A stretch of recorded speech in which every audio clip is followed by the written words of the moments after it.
solve the chapter 3 MCQs, cellular and subcellular organelles. So first MCQs we have protein factories of cells are ribosomes, lysosomes, Golgi bodies और mitochondrion. हमारी मतलब protein factories मतलब कहाँ पे protein synthesis होती है, तो ribosomes is the answer. Next है हमारे पास the organelle discovered by Robert Brown. कि हम रॉबर्ट ब्राउन ने कौन सी ऑर्गेनेली डिस्कवर की थी, तो हमारे पास आंसर है डी.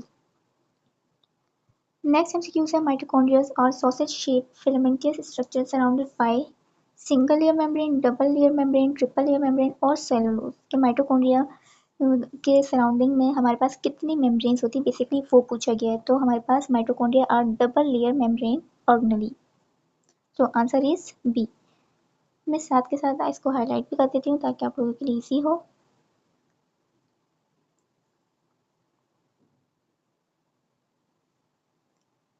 देन नेक्स्ट एमसीक्यूज है हमारे पास the percentage of lipid in cell membrane.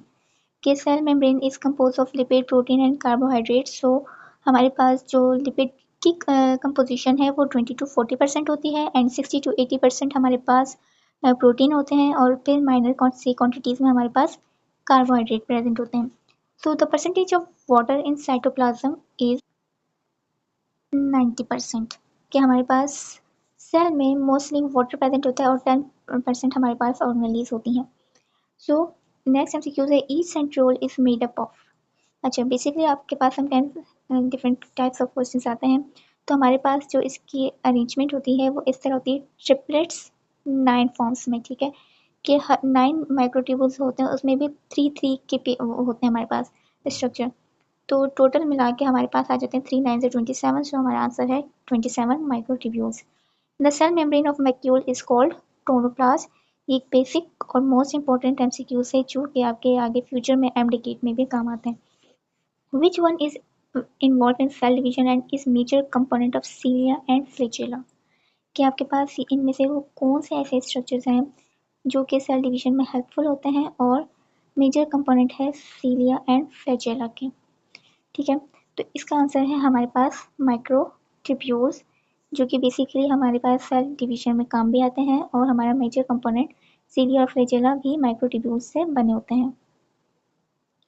Next MCQs है हमारे पास the cell wall of prokaryotes contains. हमारे पास आंसर है कि हमारे पास जो सेल वॉल होती है वो डिफरेंट ऑर्गेनिजम्स में डिफरेंट काइंड्स की बनी होती है. हमारे पास जो मेन किंगडम्स हैं प्रोकैरियोट्स, यूकैरियोट्स, तो उसमें यूकैरियोट्स में भी फर्दर एनिमल्स, प्लांटे, फंजाई, तो इनमें कंपोजिशन जो होती है वो डिफरेंट केमिकल्स की होती है. जो सो मेनली प्रोकैरियोट्स में हमारे पास किसकी बनी होती है, पेप्टिडोग्लाइकेन. बाकी lignin and cellulose cell wall हमारे पास किस में प्रेजेंट होती है, प्लांट्स में, and chitin is present in fungi cell wall, और एनिमल में हमारे पास एब्सेंट होती है. Nucleus is made up of what. हमारे पास इसका आंसर है कि न्यूक्लियस जो कि एक ऑर्गेनेली है प्रेजेंट होती है विद इन द न्यूक्लियस. तो ये हमारे पास बनी होती है डीएनए एंड राइबोसोम से. Smooth muscles are found in blood vessels. हमारे ब्लड वेसल्स में स्मूथ मसल्स पाई जाती हैं. हार्ट में हमारे पास कार्डियक मसल्स होती हैं, बाकी लीवर एंड ब्रेन में हमारे पास दोनों होती हैं. स्मूथ मसल्स भी होती हैं और हमारे पास different second name I forget. Next MCQ है हमारे पास phragmoplast is formed from vesicles of ER. मतलब जब ईआर एंडोप्लाज्मिक रेटिकुलम हमारे वेसिकल्स फॉर्मेशन करते हैं तो वो आगे जाके एक प्लेट बना देते हैं in a plant during cell division, जिसे हम कहते हैं फ्रेगमोप्लास्ट. नेक्स्ट एमसीक्यूज है in which phase of meiosis the crossing over occur. Main question. तो हमारा आंसर है prophase 1 in meiosis 1 the crossing over occurs. In human being there are 46 chromosomes. What will be the number of chromosomes in their gametes? हमेशा याद रखें हर organism में different number of chromosomes होते हैं, लेकिन अगर उसकी गैमेट्स की बात की जाए तो गैमेट्स हाफ नंबर के हो जाते हैं. तो अगर कहीं किसी ऑर्गेनिज्म की टोटल नंबर ऑफ क्रोमोसोम लिखे हैं तो गैमेट्स पूछी जाए तो उसकी हाफ क्वांटिटी आप बता सकते हैं. तो 46 का हाफ हमारे पास क्या हो जाता है, 23. देन है हमारे पास next MCQs. DNA replication take place in which phase of interphase. तो हमारे पास डीएनए रेप्लिकेशन कहाँ पे होती है, एस फेज में, सिंथेटिक फेज में. ठीक है, बाकी G1 फेज में प्रिपरेशन हो रही होती है और G2 में भी हमारे पास प्रिपरेशन हो रही होती है फॉर सेल डिवीजन. मतलब यहाँ पे हमारी ऑर्गेनेलीज डबल होना शुरू हो जाती है और सेल साइज इंक्रीज हो जाता है. Microtubules are formed in G1 phase, ठीक है। हमारे पास मेनली जो जितनी नॉर्मली अगर बन रही होती हैं या डबल हो रही होती हैं वो बेसिकली G1 फेज में होती हैं।